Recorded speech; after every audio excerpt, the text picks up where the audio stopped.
Greetings and welcome to the Prime Directive. I'm your host Jefficho. My co-host is always Chris. Say hi, Chris. Hello. So Chris, episode 7, Picard. What do you think? Nothing happened. I think we've been sort of teetering on this for a few episodes, but this one was... We advanced nothing. Well, I mean, Rios got kissed. Rios did get kissed. Isn't that nice? That's nice for Rios. Yeah. She is very forward. She is really trying to come back to the future with him. Well, it was really odd, her little circumstances she invented. Mm-hmm. You're like, wow. That's extremely married specific. for a long time, but this and this and this. And be like, I think we're learning her baggage. Yeah, I think she might have some experience with that. But I give her a pass because, those jeans fit good. There you go.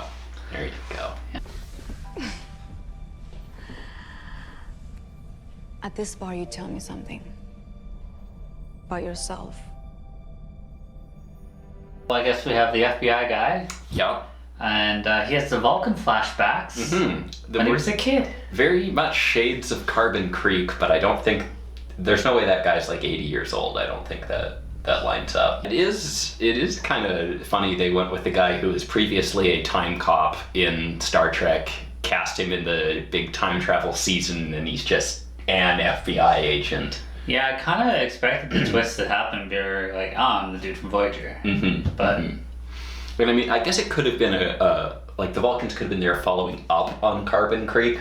Like that might be the idea, but they never said exactly where this was, I don't think. So like the kid's wandering in the forest looking for his dog, and yeah. He sees like this telescope glowy thing. Yeah, and the Vulcans don't hear him yelling for the dog. Of course not. You know, they have great ears. Yeah. But they just have weird haircuts and pointy ears, and it's dark, so you might not even notice their pointy ears. And he's like, aliens! Ah! Yeah. Like, it's fucking people outside, man. Relax. Mm-hmm. Guess when they got beamed away, it might be a little weird, but as a kid, I wouldn't even believe you. I wouldn't even believe this story. You come back, tell me this story, be like, go to bed. Yeah, exactly.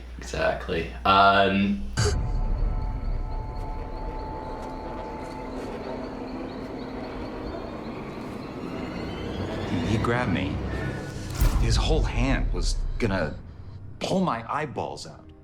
So I think, this bit with the FBI agent was definitely what I'm talking about when I say this was kind of entirely pointless. Like, he just shows up at the end of the next episode, arrests them, then releases them, and we're exactly where we were. Well, so he had people with him, goes to an offsite, and then later comes back and just be like, so I got fired. And he has all his stuff with him, so is his office, is that where he works? Because he has all his stuff. Oh, it was an offsite, so I mean, they're holding him there. But the question is, why does he have his stuff? Why did he suddenly get fired? And why is Picard wasting his time now, still talking to him with just you can go. Well, I think he got fired because I think he claimed he had aliens for real this time, and then Picard convinced him to let him go. So he had to be like, "Nah, I didn't have aliens," and they were just like, "That's what he said. The boy who cried alien too many times." Yeah. So but even still, I feel like this took place in less than a day. Definitely, the turnaround is extremely quick. Well, considering when we saw Raffi in 7, they were literally still at that bar. Yeah. I was just so no time has passed? Yeah. This is a run and gun season, man. It's just hey, we're gonna film this. We don't have as much of a budget because that whole Netflix thing, and nobody can watch it around the world at the same time because fuck the fans. But I just grab a camera, go to LA, and we'll come up with something. I want to see the Gene Roddenberry back in the day where he's just he's writing pages, handing it off. Okay, film this. Okay, film this. Yeah, exactly. Ma'am, if you wouldn't mind accompanying my colleague down the hall, I'm gonna focus on your uncle. I don't know, I'm still gonna complain about this, because this was a good episode of Star Trek, and this is let me get on this. This is where we hit a conflict between episodic shows and a whole season story arc, because I think this bit with Picard, being down to a planet and getting arrested, and exactly what we did, humans are all stuck in the past, and having to learn a lesson and come to an understanding with this guy based on what we have in common is a super classic Star Trek kind of story. But the problem with just jamming this into a season-long story arc is we did absolutely nothing. Like, sure, this is a kind of classic Star Trek-y story. Like, I can see this happening in TNG or something. But that would have been it. That was the episode. So I wouldn't be sitting here saying nothing happened, because that's what happened. But we did absolutely nothing with regards to the overall plot. And so we have, I feel like we have this conflict here between the two storytelling types. Yeah, I agree. But also, he had an alien this time. He did have an Guinan alien this time. Also, Guinan can astral project now? What? All humans are stuck in the past. Stuck in the past. What? You know, I kind of give up on my heart's dead. I continue on. I'm like Picard. I've been Nausicaan from behind, and I'm just like, yeah, my trek is bleeding out, but I'll keep watching it because I love these actors. Like, is there anything that's come before that even suggests Guinan can do something like that? No. I don't think so. No. But it was cool to see Q. It was great to see Q. Q's fantastic. He had some good lines. He's doing great. I am trying so hard to vaporize you right now, and it's good. I love Q. Yeah, he had some good lines. Humans all live in their past and anything, but yeah, we really didn't. We all fucking think about the past constantly. Actually, that line, I was immediately starting to think about Cisco, actually, with the humans live in the past, because that's exactly what the prophets told him. Going back to Jennifer's death in the Borg, they were like, you exist here. And I'm like, oh, okay, yeah, this is a thing. Well, that's because he lost the love of his life, the mother of his child. Yeah. Of course he exists there. He exists there. Of course. Humans all live in the past. All right. Like, again, this is fine. This is a Star Trek-y thing to do. We just accomplish shit fuck all. It's contradictory that you're in need of Seven staying on Earth and fixing her ship so she can leave. I wouldn't say in need. My sense is you're doing this to appear less wanting, but it is in fact quite transparent. Okay, just, Watching Seven Raffi, and they're running around, and confirmation they broke up because she's like, I don't want to lose Elnor, because we got a little Elnor flashback. Also, confirmation that Raffi kind of sucks. Yeah. Like, Raffi does kind of suck. Yeah. I don't know why she's a captain. I've been on that board for a while. Yeah. Yeah. You have to control everything. Yeah. I kind of do. Yeah, kind of manipulate people. Yeah. I'm sad, I'm gonna be funny. It reminds me of Agnes last season when it's just like, I'm a piece of shit, I just killed my ex-boyfriend because I saw something bad and I didn't want it to happen, even though he wasn't gonna do it again. It's already happened, it's already out there, so there's really no point in killing him. But now I'm gonna laugh at all these funny holographic things in my head. And she's still out there killing dudes. Yeah, and when she's eating car batteries and they find her, it took Raffi 6 years to pull out a phaser. Yeah. I get it. She's a Borg Queen. Maybe she runs a little faster, but we're watching her. You're reaching for that gun, and 6 car hoods she runs across, and you couldn't even get it out. Yeah. Jurati! Agnes, stop!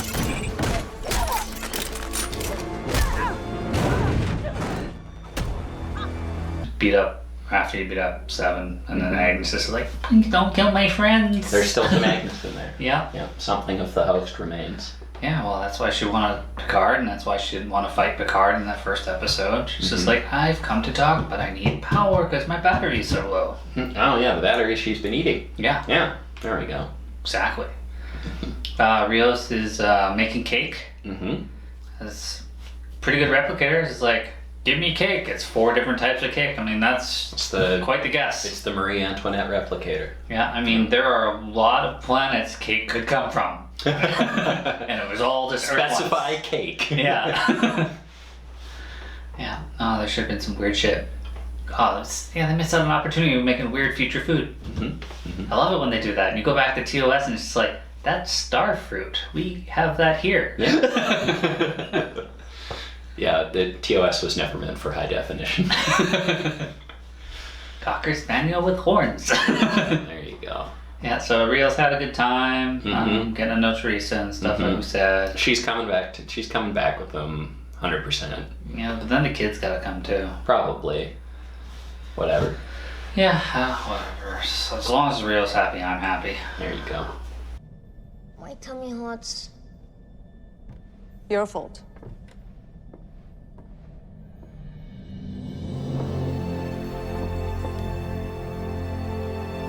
We didn't talk about Agnes and Soong at all. It's true, we didn't talk about Soon. Yeah. Yeah. They had some good lines. Yeah, she just showed up and he's just like, my nightmare and blah blah blah. I'm like, it's just a girl. It's just some lady. Yeah, you in a don't red know. dress. You're like, your nightmare is a blonde in a red dress looking good? Okay. Damn, son. Okay. Yeah, Soji was like investigating more and she ran into Q who gave her the bullet cure. Mm-hmm. And then like, is that gonna last longer? Because when she left and Dad sounded like a serial killer, she's just like, I'm leaving. I think it's implied that this one's for real this time. Like, he's just like, man, like I could never get laid, so I had to create kids. Yes, there we go. Anybody could get laid and create a kid. I want to be different. They just kept dying though until you feel special. Yeah. Also, don't run. I sound like a serial killer right now. Yeah, he just immediately, like, he's not even trying. He's just like, no, you're my property. You don't get to walk away from me. You don't exist without me. You know, you follow me, I call the cops.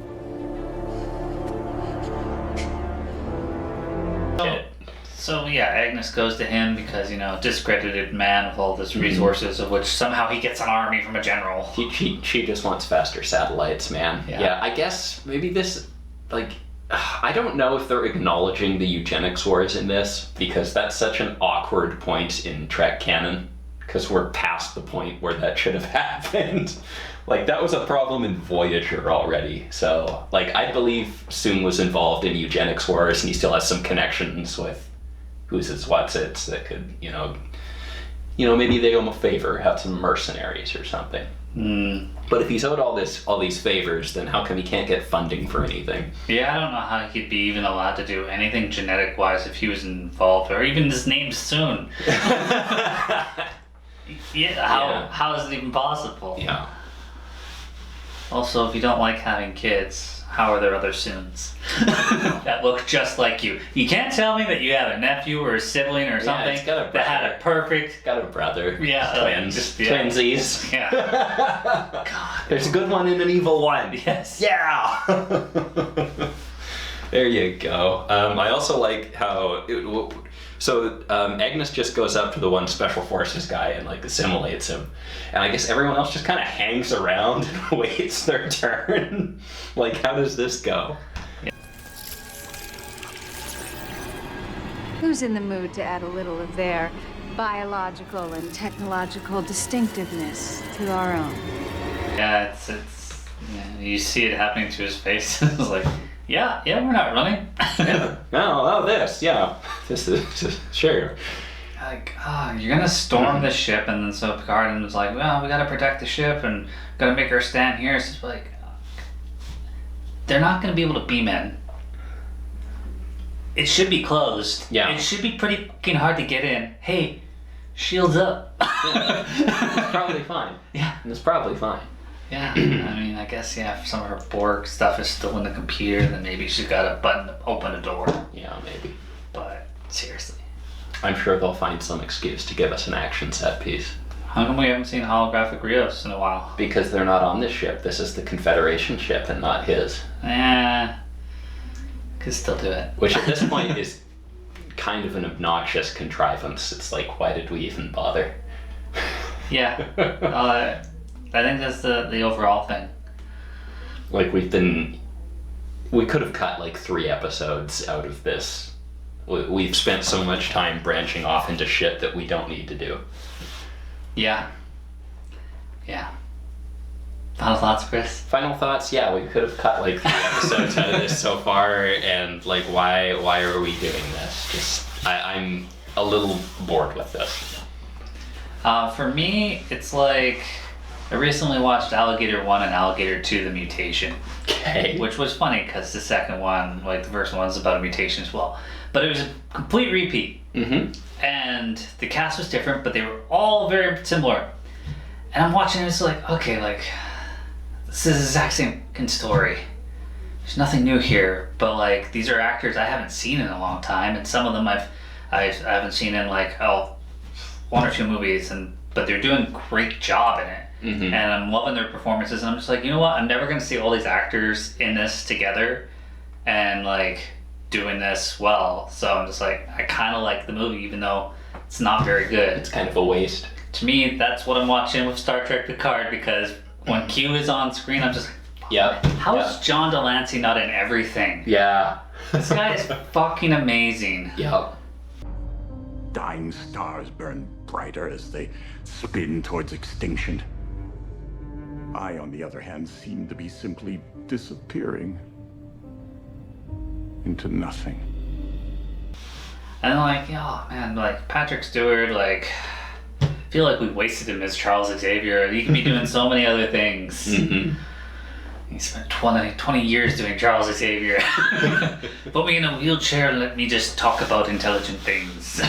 I was like, no, like, put him on a ship again. Like, I want to see him like Captain Nemo some stuff. Yeah, there you go.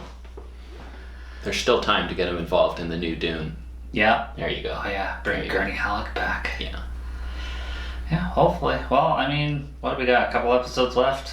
We got May 6th for Strange New Worlds. Looking forward to that. Yeah. Yeah, we'll see. Well, until then, guys, thanks for watching. See ya.